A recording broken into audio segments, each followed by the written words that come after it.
Jā, es varbūt ar lekciju klimata neitrāls betons uzstādīju tādu ļoti augstu latiņu, ka tas ir betons, kam nav vispār emisiju, vai arī tās, kuras ir palikušas, tad tās ir kaut kādā veidā nokompensētas. Bet man ir ļoti liels prieks, ka sanāca tik kuplu paneli norganizēt. Katrs ir no savas nozares un redz to betonu, kam ir samazinātas emisijas, kas ir šīs dienas konferences tēma, savādāk. Es varbūt godīgi teikšu, neceru uz kaut kādu pilnīgi skaidru, noformulētu viedokli vai atbildi uz to, kā mēs varētu Latvijā lietot šādu betonu. Bet es gribētu sākt ar to, ka jūs katrs varētu padalīties, ko jūs redzat, teiksim, kāda vieta ir betonam tieši tajā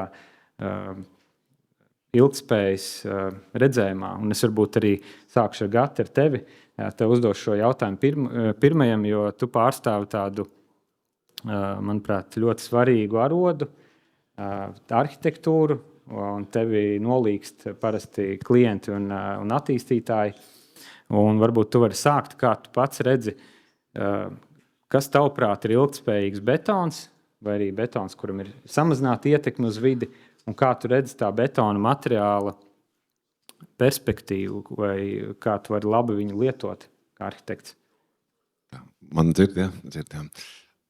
Paldies, Artur. Paldies. Liels gods būt šeit starp jums cilvēkiem, kas tiešām daudz vairāk no šeit zina pa betonu nekā viens arhitekts.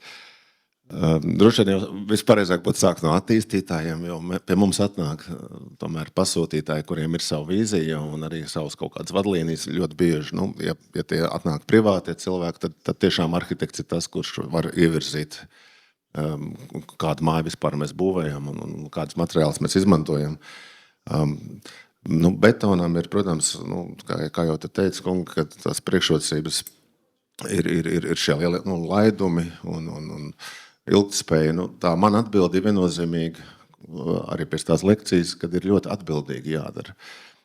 Nebūvēt, protams, tā ir versija, bet būvēt atbildīgi ir tā atbildi. Ja, ka mēs, piemēram, arī ilgtspējības viens no aspektiem ir noturība ilgtermiņā. Un ja mēs varam uzbūvēt māju, kur varbūt ir nedaudz lielāki CO2 emisija, bet viņi stāv mums 50 gadus ilgāk un kalpo labāk, tad tas viss ir tā vērts. Tā teikt, mums ir jāuzdod, vai tas ieguvums mums ir lielāks nekā tā skāde. Ja. Man ir prieks dzirdēt, kad ir tagad formulas tiek meklēts, kad pa 50% var samazināt jau šo CO2 emisiju, un tās jūsu vadlīnijas, man liekas, ir burvīgas, ja viņas nav vēl tikai sasniegt, jo arhitektiem vispār betons patīk. Es esmu ievērojis, ka gan vizuāli, gan estētiski tā ir tāda. Arī mēs priecājamies viņu eksponēt. Ne tikai kaut kur iekšā konstrukcijās, bet ļoti kā materiāls. Viņš vienmēr ir bijis estētiski, tā teikt, tāds, kurš ir laikmetīgs vienmēr bijis. Un arī šobrīd piedāvātie materiāli, kad var viņus, teiksim, ar krāsām un ar visādas. Tā kā te gan estētiskie, gan tie vidas ilgtspējības un noturības un laidumu parametri viss satiekās. Betonam ir, kā man teica, viņš bija un būs. Jā. Bet, tad konkrēti droši vien tā kā... Paldies, Gati. Tad es sākšu varbūt arī ar attīstītāju pārstāvjiem. Jautājums uz Mārcis tev. Varbūt tu vari pastāstīt to attīstītāju perspektīvu, kā jūs raugaties no ilgtspējīga materiāla lietošanas savos attīstības projektos, un varbūt kā jūs redzat tieši betonu lomu, kā betons var palīdzēt, varbūt uzlabot tā attīstītā objekta vērtību, vai varbūt investīcija atdeve, vai ir vēl kādi aspekti, kuros jūs raugaties? Jā, ņemot vērā to, ka mēs esam starptautisks spēlētājs nekustamo īpašumu tirgu Eiropā, tad mums ir arī augsti uzstādījumi no grupas par ilgtspēju, par to, kad ir jādomā ilgtermiņā. Izmaksas šodien varbūt tās ir augstākas, bet tas nenozīmē, ka tas kaut ko nozīmē nākotnē. Nākotnē tas izmaksas izlīdzināsies un ir jādomā vienkārši perspektīvā tālākā. Ja par dzelzbetonu, tad dzelzbetons ir mūsu, jāiemācās strādāt mikrofons. Ja par dzelzbetonu, tad dzelzbetons ir mūsu viens no favorītiem. Līdzīgi kā Gatis minēja, tad ir ļoti liela elastība gan laidumos, gan fasādes risinājumos, ilgmūžībā. Mēs noteikti uz viņu skatāmies kā uz joprojām galveno materiālu savos projektos, izmantojot rūpnieciski ražotus, galvenokārt 3 slāņu paneļus ārsienām un saliekamās kolonas un hollow-core slabs un tā tālāk. Bet no grupas jau pēdējos 2-3 gadus, kopš sākās šis process ar Eiropas Savienības regulām, kuras tuvojas mums visiem, mēs gribējām būt zemajā startā un gatavi tam. Jau šodien mēs veicam LCA aprēķins jau uzbūvētajām ēkām, tā skaitā arī MB dzelzbetonu piegādātajām ēkām. Ir jau daži cipari zinām, bet šodien varbūt tās viņas neatklāšu. Kopumā diezgan labi izskatāmies uz Eiropas fona. Es domāju, ka tā tikai jāturpina. Ir prieks būt vienam no caurumlaužiem, līdzīgi kā jūs. Mēs arī esam caurumlauži savā grupā. Cenšamies ieviest visu projektēšanas sākuma stadijā jau. LCA aprēķini tur jau ir no pirmās dienas. Toms neļaus samalot un Gads arī. Visi mācāmies un ceram, ka tas, ko mēs darām, tiešām arī tiks praksē pielietots un tas zaļais kurs tiks noturēts. Un atkal netiks pārpīdīts nākamais termiņš, lai šo zaļo kursu ieviestu visā Eiropā. Jā, paldies, Mārci. Tad es došos pie Jāņa Keiseļa no Pillar arī ar līdzīgu jautājumu.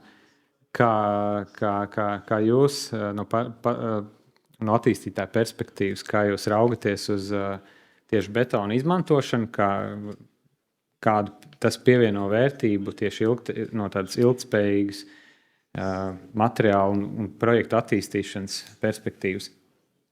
Jā, labdien!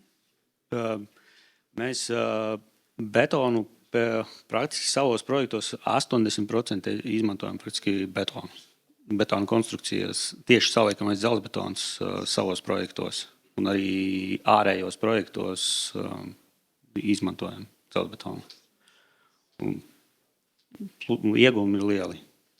Ātrums, es skatīšos no būvnieka puses, tas ir ātrums, ko mēs spējam panākt būvējot gan fasādes apdarē, ja 3 slānis izbūvējas ātri. Un, kas vēl ir liels pluss dzelzbetonam, ko šeit īstenībā nerunājām, kas arī iegūst tie CO2, ir īstenībā, ko mēs iestrādājam dzelzbetonā iekšā. Atvērumi, elektrības rozetes, kas viss, ko mēs uzprojektējam, kas iegūstam ļoti lielu tempu un ātri tālākā pēcapstrāde gala produktu mēs panākam. Ar to visu. Paldies, Jāni. Tālāk es virzīšos pie Kaspara. Varbūt tādu Kaspar iedod lūdzu būvnieka skatījumu, kā būvnieki redz, varbūt vai prasa jaunajos projektos betonu ar samazinātu CO2 nospiedumu vai ar samazinātu ietekmi uz vidi. Varbūt tu vari pastāstīt par to pieprasījumu, par to vidi un varbūt cik viegli vai grūti ir šādu betonu izmantot vai ieviest. Jā, paldies par jautājumu, ka pirmais tāds komentārs, kā zināt, ka jūs konferencē Latvijā, pirmā rindā tukši. Bet ja nopietni, tad jau tika pieminēts tas tātad ilgspējības princips, kas nozīmē, ka jāskatās ir dzīves cikls.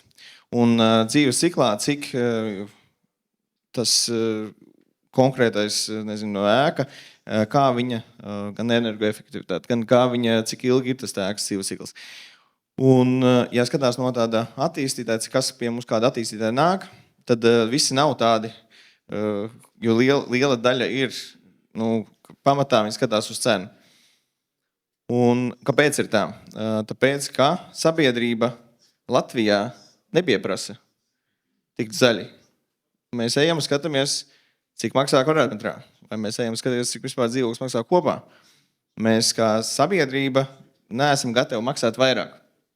Līdz ar to faktiski tie CO2 samazinājumi risinājumi strādā vislabāk Latvijā tie, kuri ir arī cenas efektīvi. Un tajā brīdī, teiksim, tas offsite construction, kad tu zini, kad tu būvlaukumā ietaupīsi tik daudz laika, ka tev ir izdevīgi, kad ir saražots jau panelis un tikai saliec kopā, tu zini, ka tu neriskēsi ar termiņiem, jo tu vari mierīgi fasādi tad likt kopā ziemā. Un visādas lietas, kas patiesībā, jā, viņas ir CO2 zaļākas, bet viņš nav tas pamat, kāpēc to dara. Nedēļas CO2, bet to pamatā dara tāpēc, ka ir vai nu ātrāk, kas ir lētāk, vai nu drošāk, kas dēļ sodnaudām arī ir lētāk. Un līdz ar to tas ir tas. Un tajā brīdī, kad teiksim, mainīsies, tā kā Zviedrijā, kur biroja ēkās cilvēki neiet uz darbu, ja tur nav BREEAM excellent vai BREEAM outstanding. Es neiešu uz darbu. Un tajā brīdī, kad mums parādīsies kaut kas tāds, kad es tā kā saku, hei, Svetbank, tu neesi BREEAM outstanding, es neiešu pie tevi strādāt. Tad kaut kas tā kā, iespējams, kaut kas mainīsies. Bet mums tur aiz loga, tur, man liekas, nav tik, tā sabiedrība vēl nav tik nobrieduši šim tem. Jā, paldies, Kaspar. Tālāk es uzdošu jautājumu Tomam, un tad tas jautājums varbūt no būvkonstrukciju projektētāja perspektīvas, varbūt kādi ir tie šī brīža rīki, kurus jūs izmantojat vai varat izmantot tieši CO2 samazināšanā, kas būtu galvenokārt betonā, kas varbūt ir jūsu tajā rīku portfelī? Labdien visiem! Mūsu portfelī rīki, kā samazināt CO2, ir projektēt optimālas un faktiski optimālas ar maksimāli mazu šķērgriezumu. Nevis tā kā, piemēram, pārsegums, nevis regulēt izlietas ar stiegrojumu vai taisīt atkal pārspīlēti biezus pārsegumu, taisīt viņu optimālā biezumā vai izvēlēties HCS paneli, kurš ir optimāls priekš konkrētā laiduma, vai nepārspīlēt ar kolonu dimensijām, nepārspīlēt ar sienu dimensijām. Un tas arī ir tas galvenais rīks šobrīd. Protams, ir materiālu variācijas, ja mēs ejam prom no betona. Galvenais CO2 apjoms faktiski ēkām slēpjās tieši pārsegumos, kā jau tu rādīji. Tie ir pārsegumi, kur ir milzīgie betona kubatūras. Ja tā ir sienu māja, tās vēl ir sienas. Bet, ja tā ir kolonu karkasu māja, pēc būtības nav nekāda problēmu arī ar šī brīža betona sastāvu kolonām, teiksim, lietot betonu. Jo tur tas CO2 kopējās tonnas tur ir maz. Lielās tonnas slēpjas tieši pārsegumos. Kā būvkonstruktori mēs, protams, varam risināt pārsegumus dažādi. Mēs varam, bet tas nozīmē materiālu maiņu. Un otrs aspekts, kuram mēs cenšamies pievērst uzmanību, kas ir kopēji ar arhitektiem un attīstītāju risinājums, ir tieši nepārspīlēts daudzums ar vertikālajām konstrukcijām, lai tā ēka būtu paies 30 gadi, varbūt nevienam vairs nevajadzēs konkrēti tādu plānojumu, viņš gribēs pārplānot, nelikt liekas vertikālas konstrukcijas, plānot salīdzinoši liels laidums, lai tā ēka ir ilgtermiņā pielāgojumi, jo pasaulē netrūkst piemēru, kad tiek uzbūvēta ēka, pēc 3 gadiem viņai zūd funkcija, viņa tiek pilnībā demontēta. Un tajā brīdī tas CO2 footprints ir nenormāls, teiksim tā. Tāpat laikā mēs runājam par to, ka varētu projektēt ēkas uz vairāk kā 50 gadiem. Šobrīd jau mēs būvkonstrukcijas varam pilnīgi brīvi projektēt uz 100 gadiem. Tādi piemēri gan ir izņēmuma gadījumi, kad pasūtītājs nāk ar uzdevumu projektēt ēku 100 gadiem, jo tas automātiski nozīmē arī nelielu izmaksu palielinājumu. Betonam ir vajadzīgi lielāki aizsargslāņi, ir vai nu slodžu līmeņi jāpalielina, vai arī drošības koeficienti jāpalielina saistībā ar slodžu varbūtībām un tam līdzīgi. Tā kā projektētājiem ir rīki un ir iespējas samazināt CO2, bet primāri tā iniciatīvai ir jānāk no attīstītāja, jo, kā jau kolēģi saka, ja cilvēki par to nav gatavi maksāt, tad arī neviens to nav gatavs būvēt. Paldies, Tom. Tad es turpināšu ar Jāni Kudiņu. Un, Jāni, man tev būs tāds jautājums. Tu esi piedalījies daudzu betonu recepšu izstrādē un arī daudzu tieši recepšu izstrādē ar samazināt CO2. Vai tu vari varbūt padalīties, kādi ir varbūt izaicinājumi, kā nodrošināt kvalitāti un kā viņu veiksmīgi ieviest ražošanā, gan dzelzbetona ražošanā, gan arī transbetona ražošanā? Jāsaka visiem, Artur, paldies par jautājumu, bet es tev atbildēšu, bet pirms tam, ja drīkst, es pieskaršos pie tā, ko Kaspars pateica. Kaspars pateica, sabiedrība nav gatava, un kāds pateica, nav gatava arī maksāt par to. Un tad, man liekas, ka šīs varbūt tāds pamat jautājums, kāpēc mēs vispār šodien šeit esam, ko mēs te darām. Ja? Te pašā laikā man Mārcis, to, ko es dzirdēju, viņš saka, mamma iedeva vadlīnijas, un mēs pēc viņām vadamies striktiem un tā tālāk. Tāpat jau mēs dzirdam to, ka projektētājs saka, jo man atnāks attīstītājs un paprasīs, tad es to darīšu. Nu, tad attīstītāji, visi gaida no attīstītāja kaut ko vai gaida no sabiedrības kaut ko. Tu zini, kā man liekas, kad mēs esam nonākuši līdz tai stadijai, es varbūt tādā salīdzinājumā pateikšu to, ka tāpat kā pārtikā rēķina kalorijas un pienāk vecums, ka tās kalorijas noteikti ir jārēķina, ja, un jāskaita līdzi, tad es gribu teikt tā, ka pienāca brīdis, ka mēs tāpat arī betonam, pienāca brīdis, ka mums jāsāk skaitīt kalorijas betonam. Un tāpat, droši vien arī tas pat tā jāsāk domāt arī tam pašam attīstītājam, tam pašam projektētājam, ka viņš skatās uz to betonu nevis tā kā uz konstrukciju, uz kolonu, pārsegumu, bet skatās, cik tur tās kalorijas ir, vai runājot mūsu šodienas valodā, cik daudz CO2 tur ir iekšā. Un es domāju, ka šīs jautājums šodien mūsu sabiedrībā nav aktuāls. Bet tā kā MB grupa ļoti daudz strādā uz eksportu, uz Skandināviju, un man gribās teikt tā, ka tā sabiedrība kliedz un pieprasa, tad attiecīgi mēs esam spiesti šajā jautājumā virzienā ļoti daudz domāt un strādāt. Un tagad atbildot uz tavu jautājumu, kādi tie izaicinājumi, tad man gribās teikt tā, ka šajā kontekstā vajag uzdrošināties, domāt nedaudz plašāk par standartā ieliktiem ierobežojumiem un te pašā laikā domāt ne tikai par CO2 tādā īstermiņa saprašanā, samazinot kaut ko, optimizējot kaut ko, bet arī domājot par to ilgmūžības jautājumu.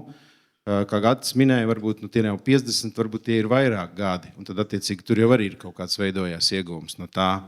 Un šeit, es varbūt tādā īsumā vēlreiz teiktu, kad uzdrošināties. Uzdrošināties eksperimentēt, uzdrošināties atļauties domāt bišķiņ savādāk nekā domā visi pārējie riņķī. Un varbūt tas lielākais izaicinājums ir tajā, kad nedaudz iziet no ikdienas rutīnas un padomāt radoši šo jautājumu. Paldies, Jāni. Paldies arī visiem pirmā jautājuma runātājiem. Varbūt tas, kas man palika atmiņā, ka betons īstenībā ir ļoti laba izvēle, gan no arhitekta, gan no attīstītāja perspektīvas, arī no būvniecības, un ko Kaspars pieminēja, ka šodien tā galvenā izvēle varbūt nav tāpēc, ka tas ir vislabāko CO2 rezultātu iedod, bet ka tā ir pirmā izvēle, jo materiāls ir citos aspektos, ar viņu viegli strādāt, viņam ir labas īpašības, viņam ir stiprības īpašības un tā tālāk. Un, manuprāt, šajā kalnā kāpšanas procesā, kamēr mēs kāpjam un mēģinam samazināt CO2, tas arī to nedrīkst pazaudēt. Betonam ir joprojām jābūt stipram, ilgmūžīgam, salisturīgam un tā tālāk. Un varbūt tad, ejot uz tādu īso otrā jautājuma raundu, Varbūt jūs esat arī dzirdējuši, ka ir izdotas tehniskās vadlīnijas, kuras noklasificē.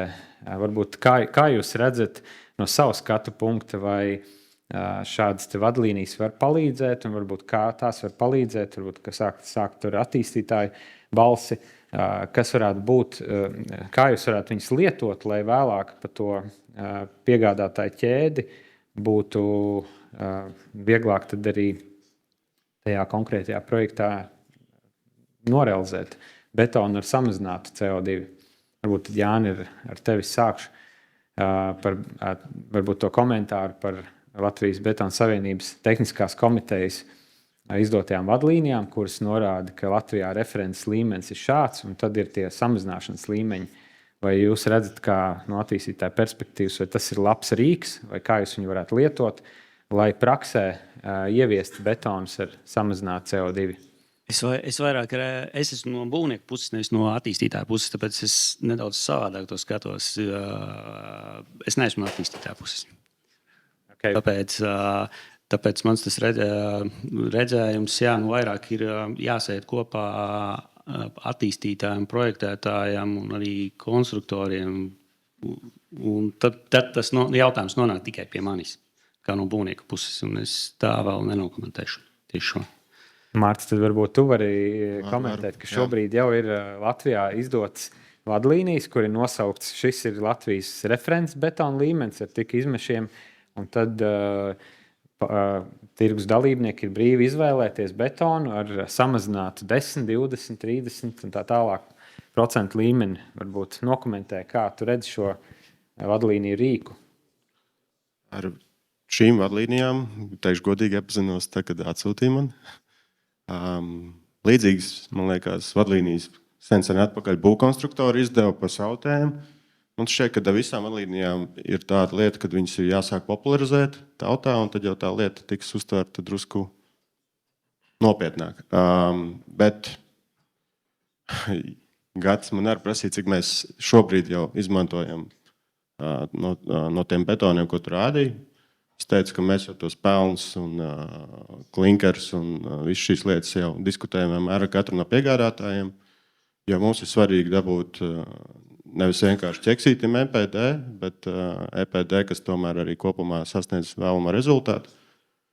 Un, vadlīnijas ir viena lieta, datu bāze ir otra lieta. Jā. Datu bāze mēs mūsdienās, ja nav EPD, ņemam vispārīgos vidējos rādītājus, izmantojam to pašu LCA One Click programmu vai EcoInvent datu bāzi. Jā. Un, mēs ejam uz to un ļoti ceram, ka arī vispārējais to. Jā, paldies, Mārci. Varbūt es uzreiz Jānim iedošu Kudiņam vārdu. Tu varbūt esi iepazinies un ļoti labi zini tās vadlīnijas. Varbūt tu vari padalīties kā tu iesaki lietot praktiķiem šo rīku. Kā specificēt zemāka CO2 betons? Man liekas, tad jāsāk ar to popularizēšanu. Tie, kas vēl nav redzējuši, iesaku noteikti rītdien atvērt vaļā, iziet cauri. Tas ir ļoti īsts materiāls un ļoti interesants. Un noteikti man jāpastāsta, tad, kad Ernests uzstāsies, ļoti uzmanīgi klausieties, jo viņš noprezentēs to visu stāstu. Ļoti sīki un smalki apstāstīs. Bet man gribās tā, ko izdarīja Betona Savienība ar šo lietu. Viņa iedeva rīku attīstītājam, būvniekam, projektētājam. Un iedeva rīku tādā ziņā, ka ne jau attīstītājs atnāk un pie dzelzbetona elementu izgatavotāji vai transferbetona piegādātāji pasaka, gribu 0. Un tad skaidrs, ka tur ir uzrakstīts skaidri un gaiši, ko šodien ir iespējams izdarīt. Un man gribās pateikt, tur pat ir iedots mājiens, ka tas tev papildus neko nemaksās.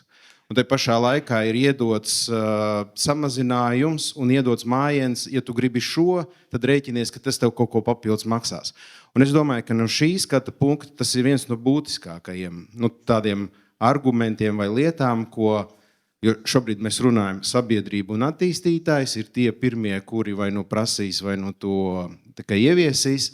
Un es domāju, ka šīs rīks tieši tam arī ir paredzēts. Un Otrs būtiskākais, ka betona ražotājs, kurš ražo to betonu, viņš atkal savukārt balstoties uz šo dokumentu, var skaidri un gaiši zināt, cik viņa saražotais produkts to CO2 daudzumu patērē, neveicot sarežģītus vai dārgus CO2 aprēķinus vai rēķinot taisot TPD.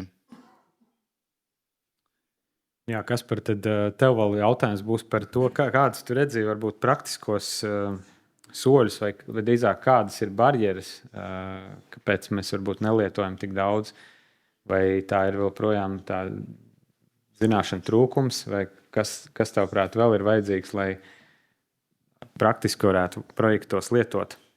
Okay.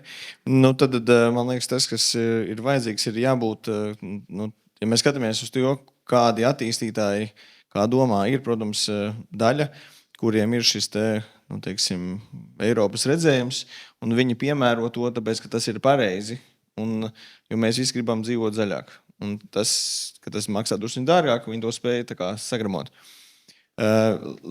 Attīstītāji, kuri būvē sev, industriālie, viņi uzreiz domā ilgākā termiņā. Viņi domā, ka man tajā ēkā būs jāpavada 20, 30 gadi. Un līdz ar to viņi jau automātiski, pat neapzinoties, varbūt ka to sauc par EPD, prasa, kā es varu izdarīt mazāk bāri. It īpaši, ja viņi ir kaut kādā mērā, tur lokāli lieli ražotāji, kuriem rūp tas, ko konkrētā pilsēta un sabiedrība tajā vietā par viņiem domā. Un tad līdz ar to viņi automātiski grib, tā, lai mēs būtu zaļā, ko es varu darīt. Vai tas ir varbūt tas brīvs certifikāts vai līdz certifikāts, kā es varu parādīt sabiedrībai, ka es darīju maksimumu, lai es izdarītu mazāko, traumu dabai šajā situācijā. Bet, ja runā par tām vadlīnijām, tad es domāju, ka tur nākotnē varbūt nebūtu slikti pielikt eksporta potenciālu, jo tas tieši tas, par ko jau arī Jānis teica, ka tas eksports ir tas, kas faktiski iemāca to, ka tur ir cita valūta. Ir eiro, tur krona zviedru, un blakus ir otra valūta, kas ir CO2. Un tas ir tas, kas pie mums droši vien kaut kad agri vai vēl nonāks. Un lai tajā spēlē, tajā eksporta spēlē, mēs kā valsts būtu konkurētspējīgi, tad mums ir nopietni jādomā, kā attīstīt to carbon capture, jo tajā pīrāgā, kas sadalās, ka betona, paaugstināsies, tas pieprasījums pēc betona paaugstināsies, bet viņam jānonāk 50 gadā līdz 0, tur lielākā daļa no tā sastādīja tieši carbon capture tehnoloģijas. Un tas ir tas, kur vajadzētu valstī patiesībā palīdzēt, jo tagad šobrīd tas nav cost feasible. Mēs varam secināt, ka viņu uztaisīt ir tik dārgi, ka tas šobrīd neatmaksājas, bet pēc 5 gadiem tas būs tas pamatdrivers. Man liekas, tas arī tāds svarīgs aspekts, ja to pie tām vadlīnijām pielikt klāt, kāds ir eksporta potenciāls tam samazinātajam betonam. Un jo zemāk tu vari nonākt, jo tev patiesībā šobrīd tur tie 90% neko īpaši samazināts par 10, neko īpaši neietekmē cenā. Bet, ja būtu tas carbon capture Latvijā, tad iespējams tev var samazināt par 50, neko īpaši vairs neietekmē. Un tas būtu ne tikai Latvijā, bet arī eksportā baigā pievienotā vērtība visiem betonu ražotājiem, kas to varētu nodrošināt. Varbūt tad Gatim īsais jautājums, ja es attīstītājs atnāk pie tevis un pateikt, Gati, es gribu savā nākošajā attīstības projektā samazināt emisijas riktīgi par pusi. Kas būtu tava ātrā atbilde? Tas ir brīnišķīgi, protams, bet te par to popularizēšanu, par to pašu ļoti svarīgi ir. Es atceros, ka Pasivhaus kādreiz ienāca ļoti aktīvi caur vāciešiem Latvijā un ceļš pēc krīzes, ka mēs sākām pārdomāt, kā mēs būvējam mājas, un mums likās, kad jābūvē tā, lai tā māja pēc tam nav sloks, lai tev pēc tam ir, ka tu nekalpo mājai, bet māja tiešām kalpo tev, un tas jau minimālām izmaksām. Un izrādās, ka tu stāstīji to ļoti smagnēji, ka tur tie lielie logi, tie nav labi, un tikai pret dienvidiem, un viss tās, tā kā apgrūtinājums, ja tā kaut kādā brīdī sāk smagnēji palikt, bet tad sāk to pavērst, bet tas taču viss ir uz cilvēku komfortu, jo tādā mājā ir daudz labāk dzīvot, un tu sāc runāt par to, ko tas cilvēks parastais saprot. Faktiski tā ir pārdošana. Tā ir pārdošana. Mēs varam popularizēt ar to, ka patiesībā izmantojot betonu, mums ir pilnīgi cita akustika. Ja, piemēram, mums ir viens no argumentiem, kāpēc izmantot tiešām betonu pārsakumos, tas ir akustiskās. Ja, to ar koku grūti nodrošināt. Un tās arī ir atšķirīgas sajūtas. Ja mēs, tur cilvēkam, kam gribās to koku māju, viņam nemaz nemēģina to betonu. Ja. Bet jārunā par plusiem, jārunā par visiem, ko mēs iegūstam. Un vadlīnijas tas ir no vienas puses tāds tā CO2 valūta, bet ir arī tie burkāni. Mums ir visu laiku jārunā par to foršo, ko mēs iegūstam. Tas ir varbūt kaut kādas, arī tie paši izgarojumi no tā materiāla vai kaut kādi, jo ja tam cilvēkam maksās, teiksim, vienu naudu tas betons, viņš noteikti pateiks, protams, ka es pa zaļo, nav problēmas, bet ja tas būs dārgāk, tad jānāk valsts programmām kaut kādam no sākuma, tas ir jāpalīdz, kamēr tas aiziet. Ja? Bet es aicinu vienkārši to skatīties, kā meklējam visu laiku tam cilvēkam to saprotamo, ko viņš iegūst no tā, kas ir tas labums, redz, tomēr, tāds tiešais viņa ieguvums. Un tur ir tas pārdošanas moments, ko mēs varam ļoti padarīt garšīgi to visu pasākumu. Paldies, Gati, un paldies arī pārējiem runātājiem. Mūsu pusstunda ļoti ātri pagāja, un varbūt tas, ko es paņemu no šīs diskusijas, ka joprojām jāizmanto betona labās īpašības, kas arī nodrošina to, ka tas tiek izvēlēts, bet arī turpinam izglītot mūsu nozari, arī iesaistītos, un paldies par dalību panelī.